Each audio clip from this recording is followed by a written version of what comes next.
নদ যেটা আফ্রিকার 11টি দেশকে অতিক্রান্ত করেছে।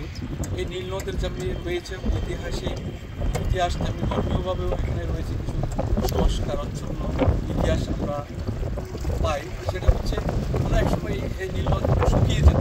সেই শুকিয়ে যাওয়ার নীল নদের সেই মিশরবাসীর মধ্যে এই একটা বদ্ধমূল ধারণা ছিল, যদি কোনো সুন্দরী নারীকে এখানে বলি দেওয়া হতো তাহলে সেই নীল নদে পানি আসবে। সেই শুকিয়ে যাওয়া নদীকে পুনরায় পানি আসার জন্য তারা সুন্দরী রমণীকে বিভিন্ন সাজিয়ে গুছিয়ে তারা এখানে এসে সে বলি দিতে। কিন্তু পরবর্তীতে হযরত ওমর ইবনুল আসের সময় তখন এটার একটা পরিবর্তন আসেন। তিনি তখন যে বিষয়টা হযরত ওমর রাদিয়াল্লাহু আনহুকে বিষয় জানানোর প্রেক্ষিতে তখন তিনি বলেন, ঠিক আছে, আমার চিঠিটা নিয়ে তোমরা নীল নদে ফেলে দিবে।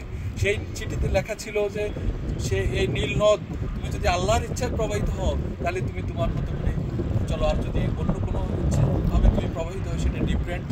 আসলে তখন থেকে আল্লাহর ইচ্ছায় প্রবাহিত হয় বলে তখন অটোমেটিক বলিদান ব্যতীতই এই শুকিয়ে যাওয়া নীল নদে পানি আসা শুরু হয়েছে। পানি আসতে এই নীল নদ সর্বদাহ বহমান পানিতে আফ্রিকার 11টি দেশ সহ পুরো আফ্রিকাকে একটা আশীর্বাদে করে রয়েছে এই নীল। النيل المصري هو كل حاجة في الدنيا.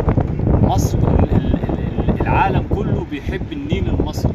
বলিছাড়ায় নীল নদের পানি প্রবহমান রয়েছে সেই কাল থেকে কালান্তর, যুগ থেকে যুগান্তর। আফ্রিকাবাসীর আশীর্বাদ হিসেবে সেই নীল নদ রয়েছে সবার জন্য, আফ্রিকাবাসীর।